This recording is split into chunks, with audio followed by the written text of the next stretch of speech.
The last time I was invited to a Rourke family event, I was asked to bring folding chairs and stay out of the pictures. That was 12 years ago.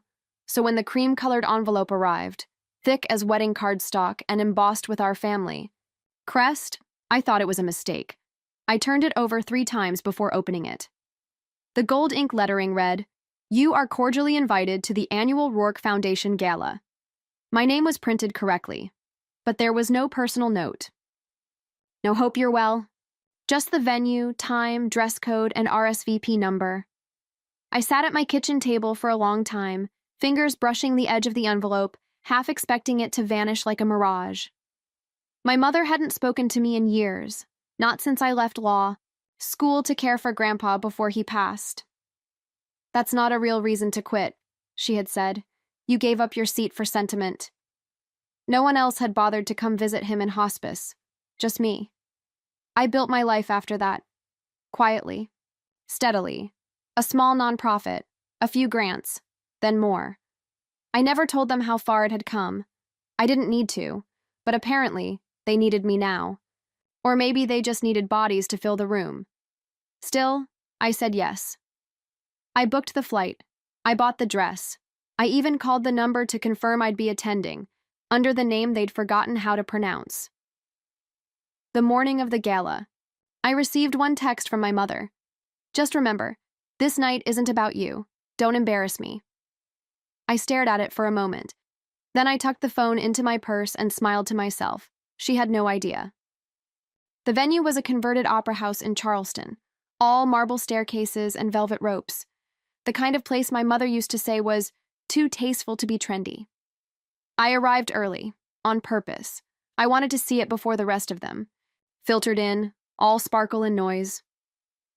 The woman at the entrance held out a tablet without looking up. Name?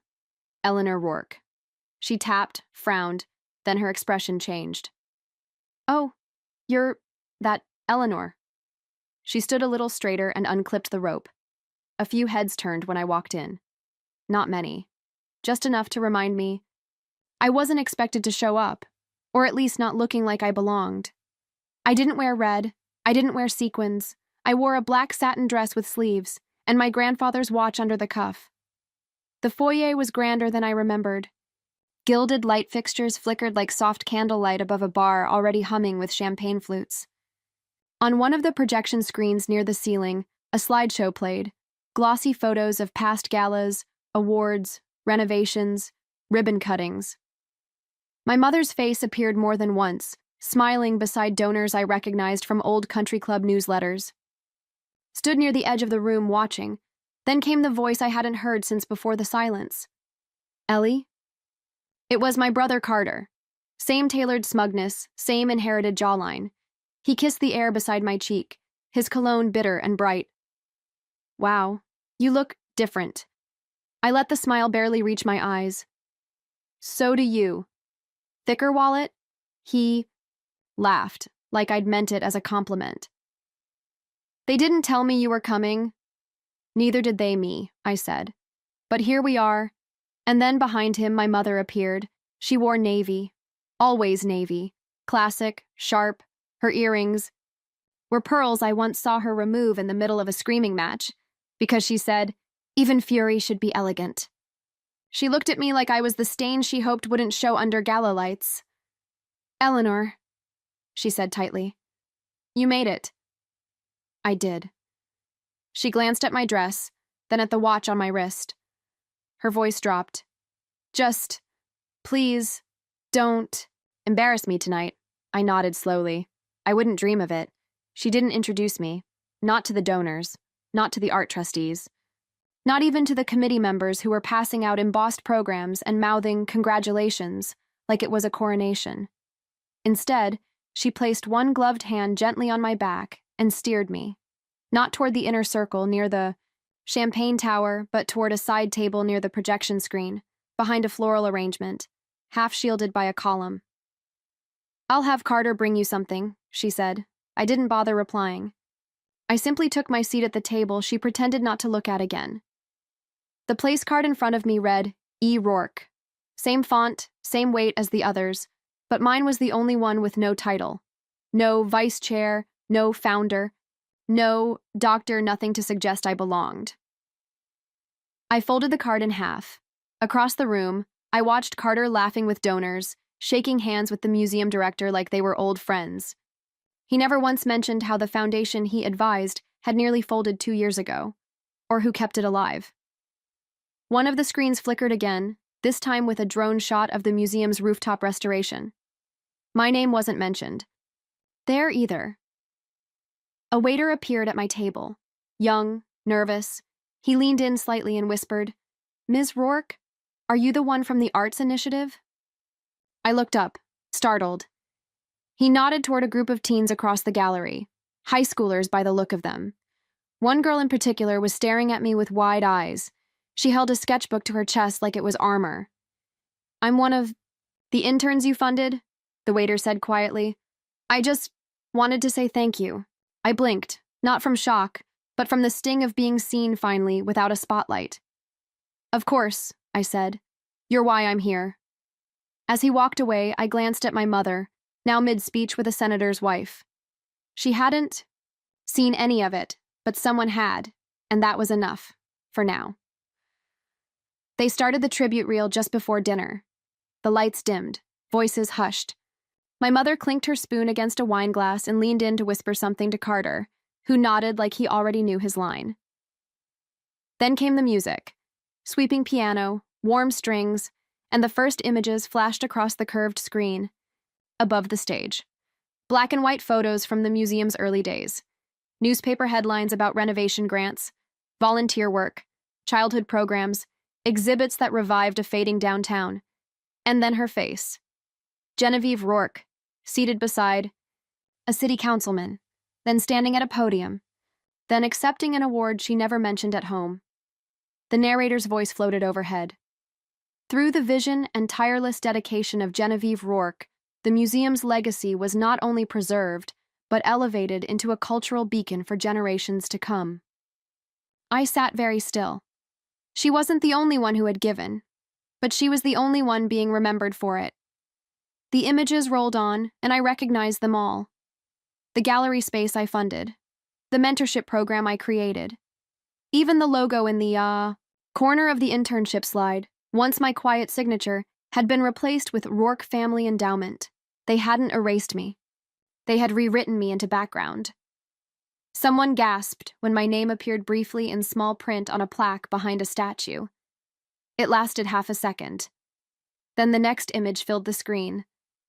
My mother, cutting a ribbon in heels. "She's incredible," someone behind me whispered. "A real patron of the arts." I didn't turn around. I just reached for my water and let the silence bloom in my chest, because now I understood. This wasn't just a gala. It was a performance, and they had cast me. In the wrong role, the quiet benefactor, faceless and forgotten, but that wouldn't be the ending. Not this time. I stepped away during dessert. No one noticed. They were too busy toasting Genevieve with champagne and sugar-coated praise. The museum director had just announced a surprise encore video, a few words from our proudest donors, and I knew that whatever followed, it wouldn't include mine.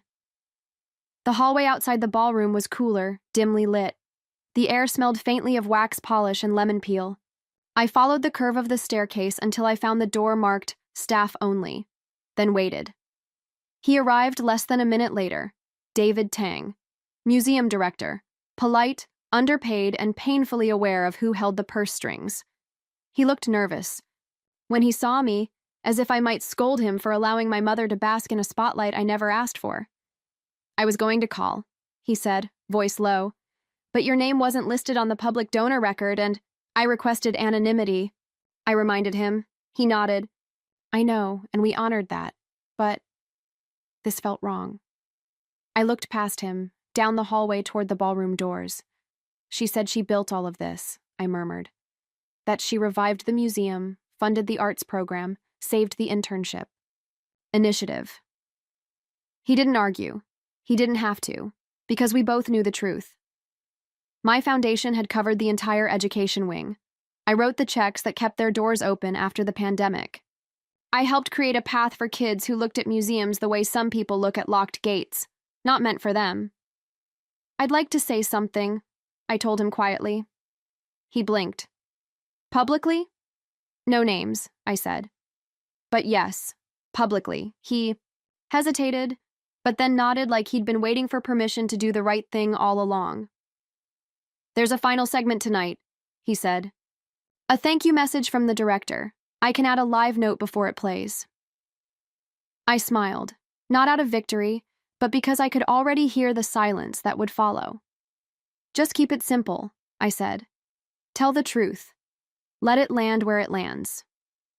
I returned to my table just as the lights dimmed again. People were still buzzing from the tribute reel, fawning over Genevieve, complimenting her decades of selfless service. My mother accepted every word like it was owed. She barely glanced in my direction. The museum director walked onto the small stage near the orchestra pit, microphone in hand. He adjusted his glasses, cleared his throat, and waited for the room to quiet. I'd like to take one more moment to recognize a donor whose name you may not know, but whose impact is woven into every corner of this museum. The room shifted. Chairs creaked. Heads turned. My mother tilted her head slightly, lips parting, as if she were already preparing to stand. This person, the director continued, asked for nothing, no title, no photo, not even a line in the program. But because of their foundation, hundreds of students found their way to art. Because of their generosity, our doors stayed open during the hardest year in our institution's history. He paused. I didn't move. My mother slowly sat back in her chair. The screen above him lit up again, this time with images no one else had prepared. Community workshops, student art shows, classrooms full of kids holding sketchbooks and paintbrushes. There were no names, just images. And in the bottom corner of each slide, the original logo of my foundation. Unedited, undeniable. I heard someone murmur, "That's not the Rourke logo." The silence that followed wasn't uncomfortable. It was clean. Real. The kind of silence that can only exist when a lie has been quietly removed. The director stepped back from the mic and let the room absorb it. I didn't speak. I didn't smile. I just sat there, under their eyes, and let the truth rise like mist around me. The applause came slowly, not because they weren't impressed, but because they didn't know where to direct it. There was no name, no face, no cue. Just the quiet unraveling of a story they'd assumed was hers. Genevieve didn't clap. She reached for her wine glass with a controlled hand and sipped like nothing had happened. But her eyes scanned the room. She was calculating, watching for who leaned toward me, who whispered, who suddenly looked uncertain. She turned to Carter and muttered something behind her smile. He glanced toward me once, then nodded, lips tight. Whatever plan they'd made, it was fraying. The director returned to his seat. The screen went dark. The house lights rose just enough for dinner to be served. But the energy had shifted. Conversations dropped in tone. Several people looked my way, not all curious. Some uncomfortable. That's the thing about truth when it arrives without drama. It doesn't need to shout to shake the room. A waiter placed a plate of salmon in front of me. I barely touched it. Across the table, a donor leaned in. I had no idea your work went that far, she said softly. We should talk sometime. I'm on the education board. I thanked her politely and turned back to my plate. It wasn't the right time for new allies. Not yet. That's when my mother stood. She raised her glass, tapping it twice. The sound echoed gently through the room, like a spoon on porcelain. Too soft to demand attention, but just sharp enough to interrupt. I just want to say, she began, how proud I am to see our family's legacy continue. She glanced at me without turning her head. So many of you here tonight have helped shape this journey. And to those who've done so quietly, your work hasn't gone unnoticed. It was meant to sound gracious. But in her mouth, the word quietly landed like an accusation. A dismissal dressed in pearls. She didn't thank me. Not directly, not by name. She toasted the silence, hoping to trap me inside it. I didn't raise my glass. I didn't need to, because across the room, one of the student interns stood and clapped, Just once, and it broke the room in half. After dinner, guests were invited to tour the newly renovated East Wing, the crown jewel of the museum's rebirth, according to the director. It was the final part of the evening. Genevieve had planned it that way, a slow walk past polished exhibit cases and restored oil paintings, all meant to culminate in a grand reveal, the Rourke family legacy wall. I already knew what they expected. A photo of her with a gold plaque beneath it, a framed donor letter, maybe a blown-up check if she really wanted flair. But when the crowd gathered in the atrium, hushed and curious, the space told a different story. There was no photo of her. No image of Carter handing over a donation. Instead, mounted above the central display case was a minimalist black-and-white portrait, a quiet image of a woman walking between rows of easels, her face turned away from the camera, her hand resting gently on the back of a child's chair, and beneath that photo, a single line etched into brushed metal. For those who gave without asking to be seen. Eleanor Rourke Foundation. The silence was immediate. Genevieve was near the front, just a few feet from the plaque. I saw the shift in her posture, a small, involuntary step back, not retreating, just adjusting to a reality she hadn't arranged. Carter opened his mouth like he might say something, but no sound followed. He looked up at the portrait, then down at the plaque, then over at me. I didn't move. I didn't blink. I just let the stillness wrap around us like velvet. A woman beside me whispered, "Is that her?" Another voice answered, "Yes, that's Eleanor." No stage, no microphone, just the truth, sitting in steel and silence and space. My mother turned toward me then, slow and deliberate. Her eyes held something new, not apology, not regret, just recognition, the kind that arrives too late to be useful. I nodded once, not for her, for me. The days that followed were quiet. Not the kind of quiet that comes after a celebration, when guests are still glowing from speeches and photographs. This was the other kind, the kind that settles over a person when the spotlight dims and no one reaches to turn it back on. No one posted about Genevieve's toast. No one tagged her in photos. Even the gala's official recap, published 2 days later on the museum's site, featured only one image from the East Wing. The plaque, lit softly from above, and the line beneath the photo. My name wasn't the headline, but it was the one people remembered. I didn't share the article. I didn't make calls. I didn't answer the handful of texts that trickled in from extended cousins, the ones who never quite knew how to place me at family events but were suddenly full of compliments. Genevieve didn't reach out either, and I knew that silence wasn't surrender. It was strategy. She was waiting, calculating how to rewrite this version of events, one that didn't bend to her choreography. But this wasn't a story that could be pulled back. Not this time. A week after the gala, the museum announced a new annual grant under my foundation's name. The press release was simple, direct. It quoted the director, "Some contributions don't arrive with noise. They arrive with intent, and they stay." It made the local paper. Genevieve's name wasn't mentioned. Neither was Carter's. And, still, I didn't gloat. There was no need. This wasn't revenge. It wasn't even justice. It was gravity. The slow, natural drop of false stories falling apart.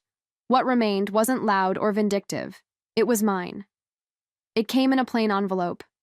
No return address, no crest. Just my name, written in an elegant, unfamiliar hand. At first, I assumed it was another form letter. A thank you from the museum, or maybe a discreet follow-up from a board member who hadn't known where to place their admiration during the gala.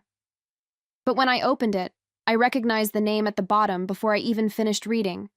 Margot Langston, my mother's oldest friend. Her lunch partner, fundraiser co-chair, the woman who once whispered over a cheese platter that every family has a disappointment, some just hide them better. Her handwriting was delicate, practiced, but the words surprised me. Eleanor, I wasn't sure I should write this, but I watched what happened that night. I watched your mother try to steer the room, and I watched the room choose you instead. Not loudly, not cruelly, Just, honestly, you didn't take anything from her. You simply let the truth be seen. That takes more grace than most people can imagine. I hope someday she finds the words she should have given you. Until then, let me offer 3 I know she never said, but that you earned without question. Well done, Eleanor. I read the note twice. Not because I needed it, but because something in me had never expected it. Not from Margot. Not from anyone inside that circle. I folded it carefully and placed it in the drawer beside my grandfather's watch. The same drawer where I kept the first check I ever wrote under the foundation's name. The drawer of things that mattered but didn't need to be displayed. Recognition wasn't what I had come for, but it found me anyway, not through applause or legacy boards, but through one small sentence from someone who once looked through me and finally chose to see. Spring came early that year. By March, the cherry blossoms were already dusting the sidewalks outside the Charleston Conservatory, the site of Genevieve's next event. A charity luncheon for a cause I used to fund anonymously, back when they still called it niche. This time, I wasn't invited, not forgotten, just deliberately omitted. But I still heard about it. The photos made their way to the local paper, the way they always had. Genevieve in pastels, smiling beside a borrowed podium, her earrings too bright, her posture too sharp, but there was something missing. Carter wasn't in the pictures, neither were the Langstons. Not a single trustee from the museum board appeared beside her. The article listed donors, but most were first-time attendees, newcomers, not loyalists. The captions tried to hold the illusion. An afternoon of grace and giving, they said. But the background told another story. Empty chairs, unclaimed, name tags, smiles that didn't quite reach the eyes. She stood there, same pose as always, like she was waiting for applause that didn't come. I didn't gloat. I didn't send flowers. I didn't ask anyone what had happened, because I didn't need to. Some silences carry more weight than a confrontation ever could. She had spent decades curating a room full of people who would echo her version of the truth. And now, for the first time, she was the only one left repeating it. Not because I took anything from her, but because when the curtain finally fell, I didn't follow her off stage. I had already found my own light. I never went back to the museum. Not out of bitterness, but because it didn't belong to me. Not really. It belonged to the students who filled its classrooms, to the parents, who walked through its exhibits with their kids for the first time, to the ones who had never seen their names on a donor wall, but saw their children's artwork hanging in the atrium. That was enough. I kept my work quiet, just like before. The foundation grew, not louder, just broader. We opened 2 more programs, partnered with a local library to convert an old warehouse into a mobile studio. No ribbon cuttings, no press. I received 1 more letter that spring, not from my mother. That one never came. It was from the same intern who had clapped during the gala. Her name was Lila. She said she'd been accepted into an arts fellowship in New York. Said she wanted to thank me, not just for the opportunity, but for letting her see what power looked like when it didn't need to be announced. I kept that. Letter 2. Some stories don't end with a confrontation. They don't break open with screaming or slamming doors. Sometimes they just fade. Genevieve's voice stopped echoing in rooms that no longer bent to her. Her name wasn't removed, but it was no longer the one people paused at. And that, I think, was its own kind of ending. One night, I passed by the museum again. Just walking, no intention. The windows were lit, and I could see a class in session, a child pointing to a canvas, a teacher leaning in to listen. No one looked out. No one saw me standing there. And still, I smiled. They would never know the whole story. But I did, and that was enough. They built a stage without me. I rebuilt the room.